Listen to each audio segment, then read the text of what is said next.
Ilalagay natin ang 5 lithium-ion battery dito sa ating battery pack kasi mabilis malobat at tignan mo naman, meron pang spare na 5. Ibig sabihin po, pwede pa sa kanyang housing. Malaki yung housing niya, pang 10 cell. Ibig sabihin mga repairman, kapag binuksan mo 5 cell lang ay pwede pa yan dagdagan. Okay, so ito po yung gamit natin ni spot welding, battery spot welding. Ito po ay inaapak sa paa. Na tawag dito ay foot switch. Kapag pinress mo ay magi-spot na po siya. Okay, mahaba po yung wire niya. Ilalagay natin sa ating paa sa ilalim, no? Ayan, ganyan po yung apak natin.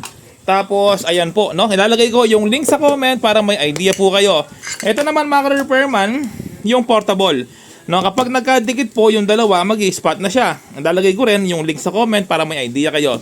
Okay, so ito na mga repairman, no? Ang tawag dito ay strip wire. Ang dami nabibili sa online, mura lang. Pwede mo gawing negosyo, hanap buhay, yung ganitong klaseng pagpalit, pagdagdag, or pagpalit ng BMS. Ang BMS, ang dami nabibili sa online. Okay, pwede mong gawin hanap buhay to. Ang dami ko ng video kung paano gumawa ng ganitong klaseng battery pack or paano magdagdag.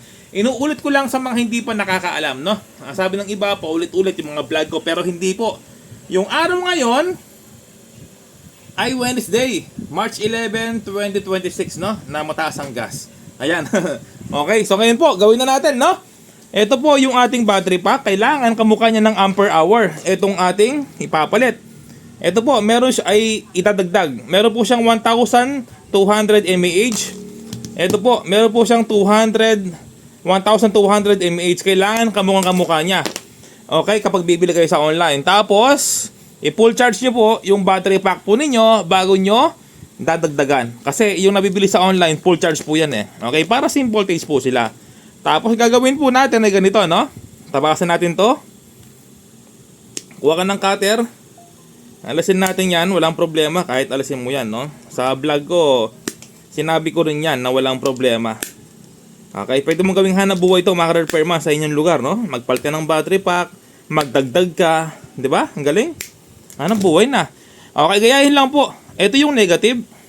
Ito yung positive, yung may puti, no? Tapos negative. Gagayahin lang po dito kung paano yung pagkakalagay. Negative. O, kaya ako siya tinabas kasi para maipasok. Tapos positive. Tapos negative. Tapos positive. O, tapos negative. O, yan po. Ang bigat na ng battery, oh. Ang bigat na, solid. O, di ba? O, tapos, kung paano po yung ginawa na nakita rito, ganyan din ang gagawin po ninyo. O, ganyan lang, oh. O, tapos, kuha ka ng gunting. Gunting, oh. O, yan. Tapos, spot natin. Dito. O, paano mo ginawa? Ganun din nababal. O, ito. Paano paggamit? Number 4 lang natin yan. Hanggang number 9 yan, no? Number 4 lang natin. Pag pihit mo number 4, automatic gagana na po yan. Okay. Subukan na po natin, no? Habang diniding ko sa paa, mamaya, yung ating switch, no? Okay. Okay. Diin ko sa switch. 1, 2, 3. Ayan, no? O, tapos, 1, 2, 3. O, diba mga repairman? Ganyang kabilis. Yung ating battery spot welding, oh. Napakatibay po niyan. Tapos, kapag dalawa, yung ating i-connect, ganito lang mga repairman, no? Hindi mo kailangan putulin. Kailangan mo lang siyang itupi. Okay, nakatupi na po siya. Tapos, laging tandaan sa negative ka lagi mag-spot, no? Wag sa positive. Okay, pwede naman siyang ganyan. Pwede naman siyang ganyan, pero wag, no? Kasi nga yung gilid po niyan negative. So kailangan po sa negative ka lagi, no? Para safe. O yan, no? Sa negative ka mag-spot mga repairman, no? Para safe po yung ating pagkakakonect. Ayan, no? O ganyan lang. O tapos, spot natin yan. Ayusin natin maayos. Ang kinaganda po nito, no? Hanggat hindi mo siya i-press sa paa, hindi siya gagana. Ayan, no? Oh.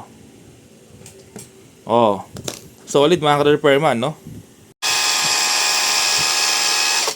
Solid. Ang lakas mga repairman. Ito na.